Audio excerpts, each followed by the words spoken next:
Hello and welcome to the November 6th edition of Radix's Rent and Operating Trends Report. October employment growth was weaker than it had been in previous months, with new job gains totaling 150,000. August and September gains were revised down, painting a slightly more bleak picture of the employment market than we have seen in recent months. As a result, the 10-year treasury retreated quickly, although it remains high at 4.6%. The October jobs report is not a red flag for the economy, in my opinion, as volatility in the jobs numbers has been common since the recovery from COVID-19. Unemployment is still historically low at 3.9%, and job openings far outpace the number of people looking for jobs. In fact, the rising unemployment figures may indicate a positive trend as more people re-enter the labor force.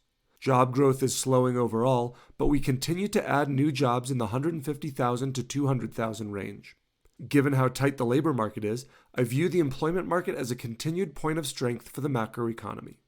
Apartment performance metrics were mostly flat last week, softening in some areas including net effective rent and occupancy. The tenor of many conversations at NMHC's OpTech conference last week was muted, as many apartment owners and operators brace for weakness through the next 6 months. Our data is indicating a similar trend, and given the vast number of new units coming online in the next 2 years, apartment performance will likely suffer as demand fails to keep up with supply at the national level. There are currently 881,000 units under construction nationwide. Traffic dipped slightly last week nationwide, and the average property now sees 7.1 tours per week. Leasing remained unchanged at 2.3 new leases signed.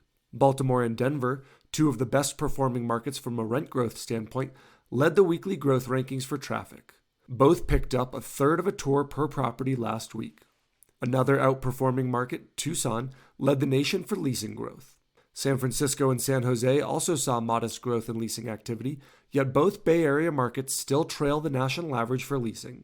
San Francisco averages 1.2 new leases signed per property per week, while San Jose is averaging 1.8 new leases signed.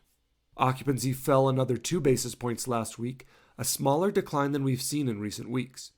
I do not think we've reached a bottom for occupancy, but a slowdown in the pace of declines would be a good thing for the multifamily industry. Nationwide, occupancy sits at 93.85%.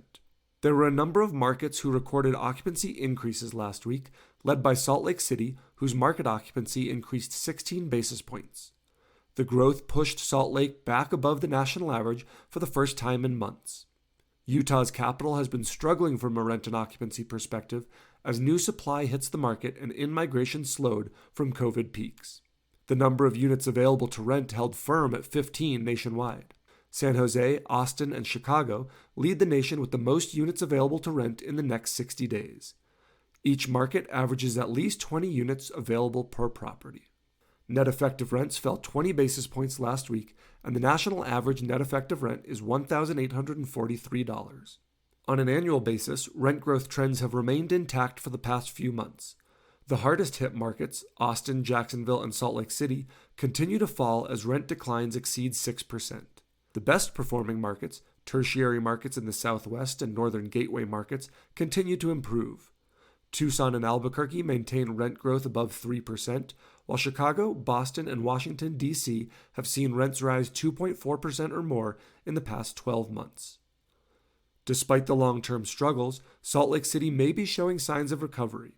Rents were up 40 basis points last week, and given the strong occupancy performance, this could be the beginning of a growth cycle. While net effective rents are down 1.6% from last year, revenue per available unit has fallen 2.4%, as occupancies have fallen as well.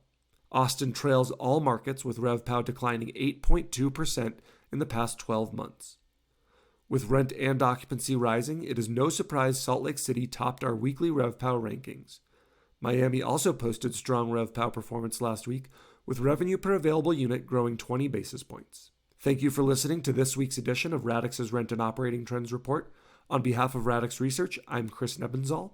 If you have any questions, please feel free to reach out, and thank you again for joining us.